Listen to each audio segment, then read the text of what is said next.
Ouais, toujours dans le même cadre de, de d'image, de ce qu'on va appeler un reportage, je sais pas trop quoi. Ici, nous sommes sur le site qui abrite, puisque c'est déjà terminé, qui abrite le complexe scolaire, euh, le complexe scolaire de l'Ebamba 2, complexe scolaire. Et je vais vous donner tout à l'heure là le nom exact par le biais du technicien. C'est toujours l'entreprise là, la PME gabonaise là, qui réalise cette structure là. Et donc là, vous êtes à l'intérieur, quand vous rentrez, ça c'est les bâtiments. Donc à l'intérieur ici, vous avez la haute galerie, donc les plus petits. Ensuite, vous avez le pré-primaire. Ensuite, vous avez le primaire à l'intérieur. Et ensuite, vous avez la section secondaire. Tout ça, c'est compris dans ce complexe-là. Je vous avoue, hein, c'est parfois même les images n'expliquent pas bien la situation, mais c'est ici c'est terminé. Hein. Ici c'est terminé. On ne parle plus de 80%, c'est terminé. Il ne reste plus que l'inauguration. Ici, c'est terminé. Donc, je vais comme ça vous faire voir, vous avez, il y a déjà les fleurs, il y a tout. C'est magnifique. C'est tout simplement magnifique. Quand je vous dis c'est magnifique, hein, c'est sans langue de bois. Ça veut dire que c'est magnifique. Et là, je vais vous présenter l'intérieur. On va rentrer dans la première pièce. C'est prévu, hein? Tout est prévu. Même les infimes peuvent passer. Il y a le passage d'infimes avec vélo. Donc, on entre et puis je vais vous présenter l'intérieur. C'est terminé, hein? Et là, nous sommes à l'intérieur. Et là, vous allez lire sur les portes. Sur les portes. Là, vous avez les bureaux de responsables. Le bureau est là. Et le bureau est déjà équipé. C'est équipé. Ça n'entend qu'il y a l'encre, l'ordinateur, tout est là. Voilà. La climatisation, tout est là. Donc, on entend que le propriétaire, le responsable qui va être nommé pour venir travailler. Ça, c'est au complexe scolaire. Hein. Ça, c'est le deuxième bureau. Ça, c'est le premier bureau. Vous avez vu, le premier bureau. Et c'est équipé également, le premier bureau, avec chaise, avec climatisation, ordinateur, tout. Ça, c'est maintenant le locataire qu'on entend seulement. Dès qu'il est nommé, il vient. Et là, vous avez une des salles de la galerie. On dit la session, c'est 3 ans. Vous avez vu le tableau. Ça veut dire que même quand ton enfant ne veut pas faire l'école, quand les conditions sont comme ça, il est obligé de devenir intelligent. Moi, je vous dis, hein, l'intelligence chez les Chinois et les autres là-bas, ça commence par la qualité de la structure. Et regardez vous-même. Comment un enfant peut devenir bête là? Regardez vous-même. L'enfant est obligé de devenir intelligent parce que même les dessins au mur prouvent à l'enfant que tu es à l'école. Vous voyez? La structure même permet à l'enfant de respirer. Voyez, regardez le décor. C'est les Gabonais qui ont réussi ça, c'est une première. Hein? Voilà. Parce que après vous allez dire que les gars ne veulent rien faire. Ça, c'est session de 3 ans. Je vais. Donc ici, c'est session par session. Là, on a visité le 3 ans. Et là, on est. Ici, c'est le 4 ans. Voilà. Vous voyez, non? Session 4 ans. Voilà. Vous voyez, 4 ans. Voilà. Et les dessins expriment le niveau. Vous voyez? C'est les 4 ans. C'est les 4 ans. C'est ça les 4 ans. Voilà. C'est les 4 ans. Voilà. Il y a même un petit chien là-bas pour montrer aux enfants que vous êtes bien. Mais les salles sont climatisées. Les enfants même, je ne sais pas comment ils vont faire, mais les salles sont climatisées. C'est les conditions dignes d'un pays. Et là, vous avez... Ah, session 5 ans. C'est les 5 ans. Donc les plus grands. Là, on était au 4 ans. Ça, c'est les 5 ans. Voilà. Voilà la session 5 ans. Et regardez cette structure. Regardez combien de fois. C'est magnifique. Est-ce que c'est pas magnifique ça? Quand vous voyez ça, c'est pas magnifique ça? On a besoin de voir ça, d'avoir ça partout. Mais il faut bien commencer quelque part. Ils ont des salles de là-bas, les toilettes, c'est autre. Bon, ça c'est les sanitaires. Vous savez, ça c'est des sanitaires des enfants. J'espère qu'il y en aura des ménagères pour nettoyer ça chaque fois. Parce qu'après, il ne faut pas que ça se transforme en eau sanitaire de tout temps. Là. Voilà. Tout est magnifique. Hein? C'est magnifique, hein? Comme vous pouvez constater, c'est magnifique. Alors, miroir, tout. Et puis, c'est ici, c'est écrit toilette. Et vous avez une salle multimédia. Donc, il y a même une salle multimédia. Oui, qui est prévue cela. Il va faire des ordinateurs. Une salle multimédia pour les enfants. Donc, c'est prévu. Ici, on va aménager cette salle et puis installer un certain nombre d'ordinateurs ici pour que les enfants puissent être en contact avec l'outil du moment, c'est-à-dire l'ordinateur.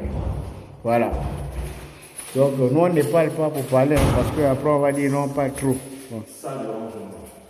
Voilà, ça, c'est ça d'arrangement. On arrange quoi ici? Bon, ça peut être des petits archives et autres. Ça, c'est pour les archives des élèves, des cahiers, en mettre, stocker les rames de papier et tout ce qui concerne les papiers hygiéniques et tout ça, c'est dans cette salle. Nous allons visiter le bâtiment administratif. Donc, là maintenant, on va arrêter pour aller visiter le bâtiment administratif. Voilà. Et là nous sommes dans les locaux de l'administration. Je vous présente là, parce que là-bas, on a visité la Art Galerie. Donc, pour les plus petits. Là, nous sommes à l'entrée de l'administration. Voilà. Vous pouvez lire, hein, bâtiment administratif. Voilà, donc nous allons rentrer à l'intérieur pour voir. On va présenter quand même quelques... C'est déjà terminé, hein. Tout est terminé, c'est déjà équipé. Voilà, bureau du directeur. On vous présente pour faire le bureau du directeur, c'est équipé. Ça, c'est la salle des notes. Voilà. Et ici, vous avez la salle de reprographie. Voilà. Je vous présente tout ça. Voilà. Et ici, vous avez le secrétariat du DG. Voilà le secrétariat du DG. Ça, c'est là où la secrétaire du DG va travailler une fois nommée. Et là, ici, vous avez le bureau du directeur, le futur DG. Voilà. Avec une toilette. Avec une toilette, avec tout ce qu'il faut. Tout ce qui est comme communauté, toilette, tout ça, c'est le bureau de DG. Voilà, le DG de la structure. Tout est magnifique, hein? C'est déjà posé. Voilà. Tout est posé. Nous sommes là avec le responsable. On va vous faire rapidement une visite. Là, il nous reste la salle de réunion. Voilà. En présente tout ça, c'est voir qu'il y a des choses qui se font magnifiquement. Là, c'est la salle de réunion. C'est la réunion pour les profs, tout ça. Et toutes les salles sont climatisées. Et donc, là, c'est le bureau du surveillant général. Les archives de l'autre côté. Ah, les archives, c'est de l'autre côté. Voilà. Okay, d'accord. Voilà, ici, c'est les archives. Voilà, les archives. Bureau des archives. Voilà. Donc, il y a des bureaux partout. C'est prévu. Donc, vous avez dit tantôt que même dans les salles de classe sont climatisées. Climatisées. Avec un effectif limité. 30 élèves par salle de classe. Est-ce qu'on peut visiter une salle de classe? Au moins une seule salle. Ok, d'accord. Bon, là, on est à l'entrée d'une des salles de classe. D'abord, on vous présente la centrale de la salle de classe. C'est le bureau de l'enseignant. Ici, l'enseignant a son bureau. Et puis, voilà le fauteuil de l'enseignant. Et ça, c'est le bureau de l'enseignant. Et en face du bureau de l'enseignant, vous avez l'entrée, la porte centrale.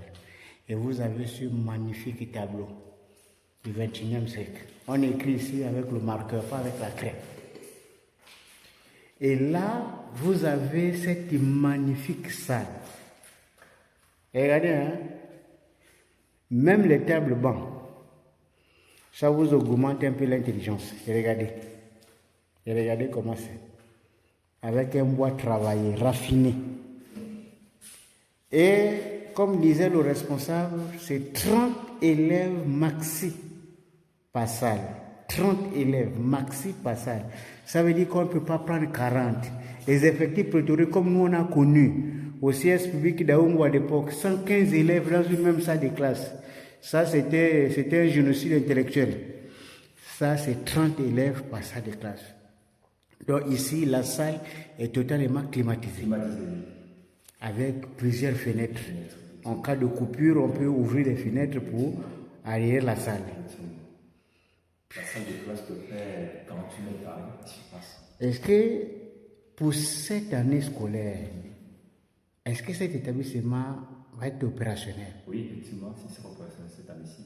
Déjà, depuis l'année passée, elle est opérationnelle, mais vu un peu les retards de livraison, mais cette année-ci, l'État a décidé que cette école ouvre. C'est important. Cette année? Cette année-ci. Oh, c'est magnifique. Donc, les élèves de l'Ebamba, les enfants de l'Ebamba doivent remercier le Tout-Puissant, Dieu, et les autorités pour avoir livré un magnifique espace d'apprentissage. Ici, vous avez. Ici, l'élève peut déposer ces choses ici, en bas. Voilà. Magnifique, magnifique. C'est magnifique. Eh bien, il n'y a plus rien à ajouter. Hein. Vous avez vu l'essentiel a été dit. Et vous avez ce complexe-là. Voilà. On vous a dit juste au primaire. Hein. Il y a l'administration, il y a le pré-primaire, il y a la galerie, il y a le primaire. Et ensuite, il y a le secondaire qui est en préparation, en téléchargement. On dit ça comme ça chez nous dans le jargon informatique, c'est en téléchargement. D'ici quelques temps, eh bien, ce complexe va s'agrandir pour donner naissance aussi au secondaire. Et ces infrastructures-là vont venir retrouver la réputation déjà avérée de Bongolo, qui est un établissement sanitaire de haute qualité. Eh bien, il va être renforcé par un établissement que je viens de vous faire visiter, de grande qualité également. Ce qui va faire de Bongolo peut-être un pôle d'excellence, comme c'est le nom de ce complexe-là. C'est le complexe d'excellence. Complexe d'excellence de l'Ebamba 2. Je vous remercie pour la visite guidée. Et je crois que ceux qui vont nous suivre vont comprendre que l'expertise vert, jaune, bleu est avérée, que les Gabonais peuvent travailler chez eux, ils peuvent développer sans problème ce que tout ce qui se raconte autour de l'affiantisme des Gabonais. L'absentisme des Gabonais, ce sont des cas isolés. Il ne faut pas généraliser. Ce n'est pas tous les Gabonais qui n'aiment pas travailler. Ici, c'est réalisé par les Gabonais et puis ça va être livré et peut-être inauguré par le président de la République d'ici quelques temps et puis exploité par les Gabonais. Je vous remercie. Merci, monsieur.